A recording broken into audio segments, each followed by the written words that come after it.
In 1950, Detroit, Michigan, was the richest city in the United States of America. Not just rich. The richest. The highest median income of any city in America. The highest home ownership rate. The most manufacturing output per person on earth. By every measure that economists used, Detroit in 1950 was the most prosperous city on the planet. Its factories produced the cars that the entire world wanted to buy. Its workers earned wages that gave them the kind of life that people everywhere could only dream about. Detroit was the living proof that the American dream was real. That if you worked hard, you could have a home, a car, a family, a future. And then, over 60 years, Detroit lost almost everything. Not in a war. Not in a natural disaster. Not in one single catastrophic moment. It collapsed slowly, piece by piece, decision by decision, until on July 18, 2013, Detroit filed for the largest municipal bankruptcy in the history of the United States. $18 billion in debt. How does the richest city in America become the most bankrupt? That is what we are going to find out today. To understand how Detroit fell, you first need to understand how extraordinary Detroit once was. In the early 20th century, Detroit had something that no other city on earth had. It had Henry Ford. And Henry Ford had an idea that would transform human civilization. In 1908, Ford introduced the Model T. The first affordable car built for ordinary people. Not for the rich. For everyone. And to build it cheaply enough, Ford invented something equally revolutionary. The moving assembly line. Workers stood in one place. The car came to them. Each worker did one specific task. The car moved continuously through the factory. Production speed increased by 800%. Costs collapsed. And suddenly, ordinary working people could afford to own an automobile. Detroit became the center of this revolution. General Motors. Ford. Chrysler. The big three of the most powerful companies ever created, all headquartered in one American city. By the 1950s, 1 out of every 6 jobs in America was connected to the automobile industry. And the heart of that industry was Detroit. Detroit workers earned wages that made them the envy of the working world. Union contracts guaranteed good salaries, health care, pensions. A factory worker in Detroit could own a home, send children to university, take vacations, and retire comfortably. It was the closest thing to a perfect working-class economy that had ever existed anywhere on earth. But beneath Detroit's golden surface, cracks were forming, cracks that the city's leaders chose not to see. Detroit's booming factory economy had attracted massive migration from the American South. Black Americans, escaping segregation and poverty, looking for the same wages and opportunities that white workers enjoyed. But they did not find equality. They found segregation. Black workers were given the worst jobs and the lowest wages. Black families were denied mortgages in white neighborhoods through a practice called redlining. Banks refused to lend to black families in certain areas, keeping them trapped in overcrowded, underfunded, deteriorating neighborhoods. The tension built for decades, and then in July 1967, it exploded. The Detroit Uprising. It began after a police raid on an unlicensed club in a predominantly black neighborhood. For 5 days, the city burned. 43 people died. Over 1,000 buildings were destroyed. It was one of the deadliest and most destructive civil disturbances in American history. And what happened next permanently changed Detroit. White residents, who had already been nervous, left quickly in massive numbers. This phenomenon, called white flight, drained Detroit of its tax-paying middle class. Businesses followed their customers to the suburbs. Tax revenue collapsed. The city that had seemed invincible began to hollow out from the inside. But even as Detroit's population began to leave, the city's leaders made a bet. They believed the automobile industry would always be there, that Detroit's factories would always produce the world's cars, that the tax base would recover. They were wrong. In 1973, the OPEC oil embargo sent gasoline prices through the roof. American consumers, who had bought large, powerful, fuel-hungry American cars for decades, suddenly wanted something different. They wanted small. They wanted efficient. They wanted cheap to run. And American car companies, General Motors, Ford, Chrysler, were not ready.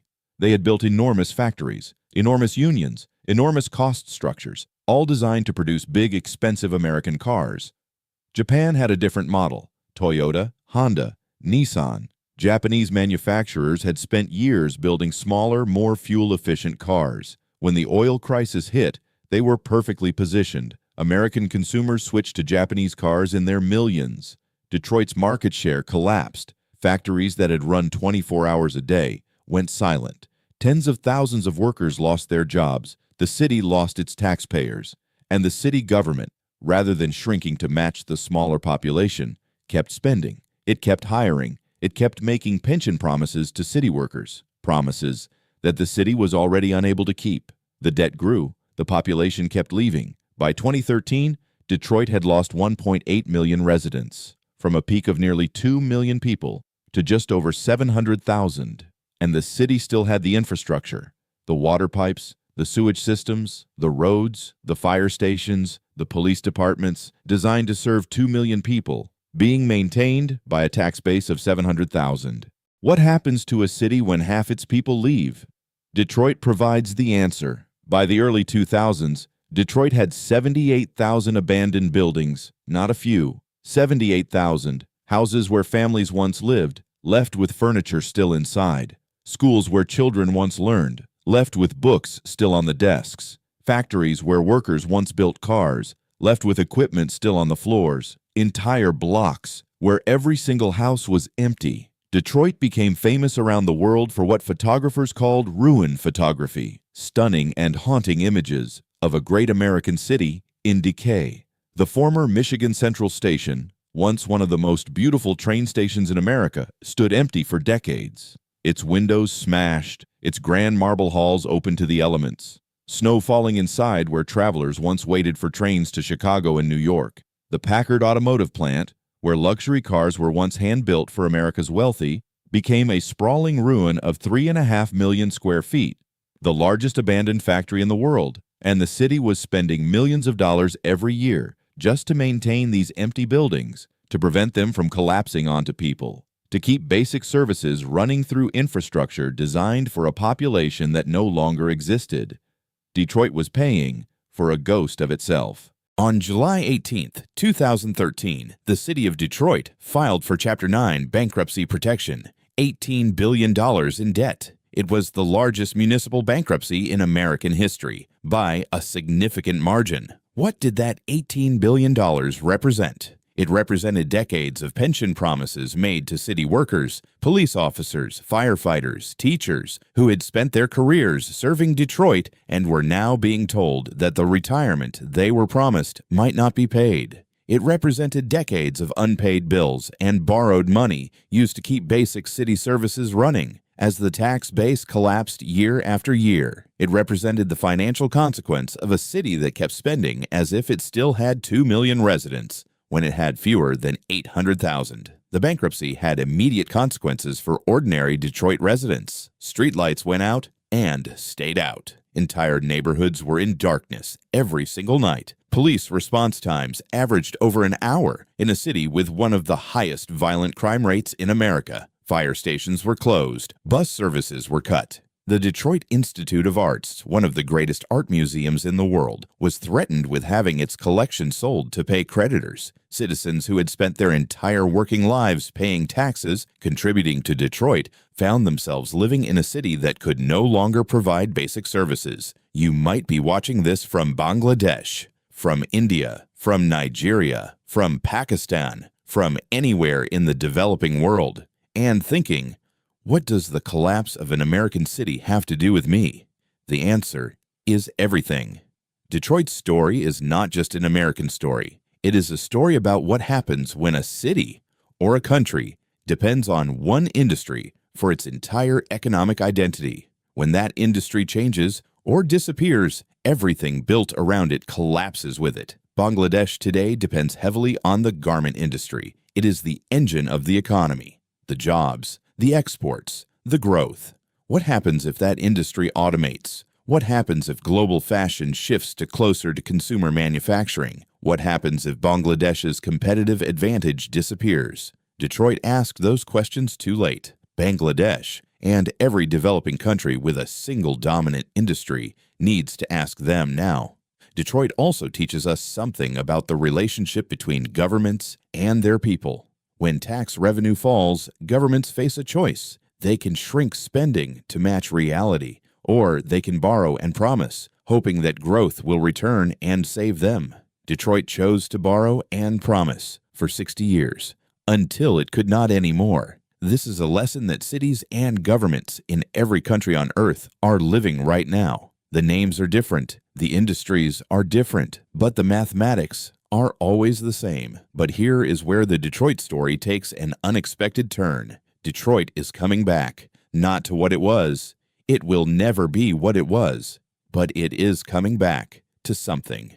Since emerging from bankruptcy in 2014, downtown Detroit has seen genuine investment and renewal. The Michigan Central Station, that iconic symbol of Detroit's decay, was purchased by Ford Motor Company and is being restored as a technology and innovation hub. New restaurants, new businesses, new residents, returning to the urban core. But here is the question that Detroit's revival raises. And it is a question that every city and every country needs to answer. When a place rebuilds, who does it rebuild for? The new Detroit is being rebuilt for young, educated, often wealthy newcomers. But the original residents, the families who stayed through the worst decades, who never left, who kept Detroit alive through the darkest years, many of them are being priced out of their own neighborhoods as property values rise. Detroit fell because of racial and economic injustice, and in its rebuilding, it faces the same question again. Will the people who suffered most benefit most? Or will Detroit repeat the pattern that destroyed it, building prosperity for some while leaving others behind? That question does not only belong to Detroit. It belongs to every city, every country, every economy, including yours. If this video made you think about your own city, your own country, your own economy, or in a new way, subscribe to this channel right now. Every week from Bangladesh, we bring you these stories, the hidden histories, the financial collapses, the systems of power that shape ordinary lives everywhere on Earth. Next week, we continue. See you then.